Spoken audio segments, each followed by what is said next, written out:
What we see happening right now to the Japanese yen as an economy and as a currency is very disheartening. But since we understand the economics behind the situation, we've been able to play Japanese yen sell opportunities and have just closed out on an $8,000 profit. So I want to show you guys exactly how this trade played out and why, from an economic standpoint, the Japanese yen is still the worst performing currency of 2022. All right, let's roll the intro.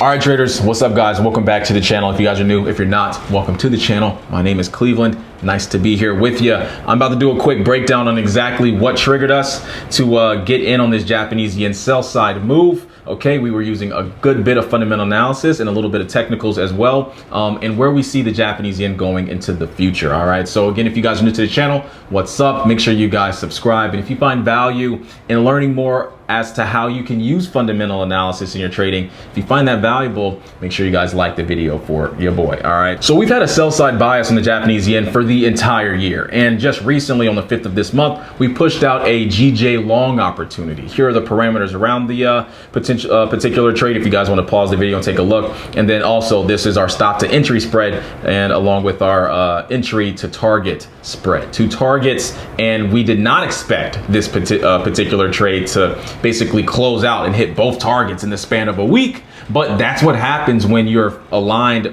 almost perfectly to the fundamentals. And of course, there were great structures here from a technical perspective as well. Okay, so let's see what Kyler had drawn up technically wise. Nothing too serious.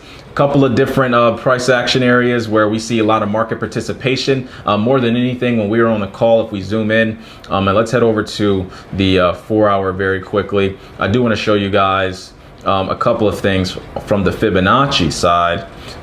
So if we draw from the Fib, which swing do you want to draw from? We can draw from any of these. I do like to draw oftentimes from the most recent high.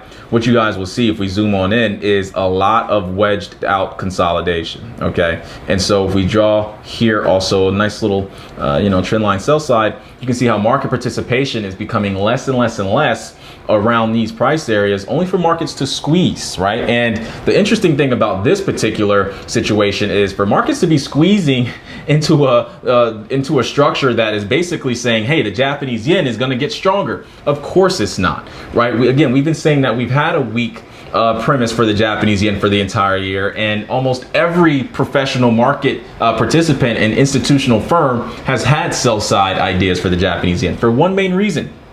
Every single G7 and G20 economy has raised rates except for one. That one is the Japanese yen. So in the highest inflationary environment that we've been in the modern area, in the modern economies, right? How is the Japanese yen continuing their zero or negative rate interest policy? So they've basically held too strong to this idea of loose money.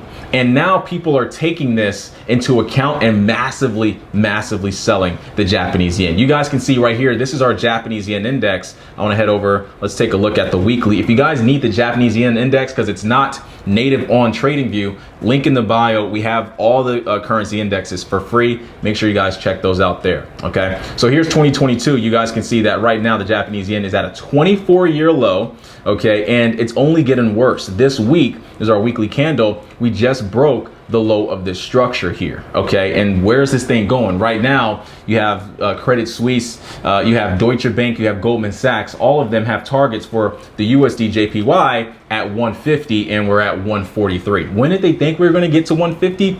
They thought we were going to get to 150 in 2024. So the Japanese yen is selling off way more parabolically than anyone else ever anticipated, even ourselves, right? And so a lot of our traders were able to execute and get in on that GJ position. We're really excited about that. But this goes to show that, hey, volatility is here, okay? And it's not going anywhere. And anybody that thinks that using fundamental analysis has this long-term view, that is just definitely not the case. There was a guy on the YouTube in the comment section recently at one of my past videos. I'll put basically what he mentioned here, where he said, hey, fundamental analysis is for people who have a long-term outlook. And it's like, no, most institutional traders who use fundamental analysis have 3-day to 2-week outlooks. Like anyone who says fundamental analysis is only for people who have these long-term outlooks, it's like, no, that's obviously not the case. Professional traders who use fundamental analysis have 3-day to 2 week outlooks. It can go further, of course, but many of them have that time horizon, right? And so this is a prime example where we were using fundamentals. We were keeping an eye on what's happening from, the Japanese economic reports and different things that are happening as it relates to their monetary policy. And as we saw things continuing to get worse and continuing to get negative, we basically hopped in on that potential opportunity. And we were trading this with the pound, which had a pretty horrible year as well, but maybe we were lucky or maybe our timing was just right. We basically got in on the pound right at a time where there was a massive uptick. So we were getting a little bit of pound strength besides what we see happening today, right? We're getting a little bit of pound strength and tons of Japanese weakness. This is our daily on the Japanese yen. Yesterday was the single largest selling day for the month. Today beat out yesterday. All right, so it was that Japanese weakness mixed with a little bit of that pound strength that gave us economic divergence, getting us a very beautiful position there on the GJ. And so far we were able to pull profits on that position. All right, so if you guys want to learn a little bit more about trading economic divergence using fundamentals, take a look at the university. If you need the currency indexes, they're free. Make sure you guys copy all the codes and put them into your trading view and create a watch list, so that way you can just kind of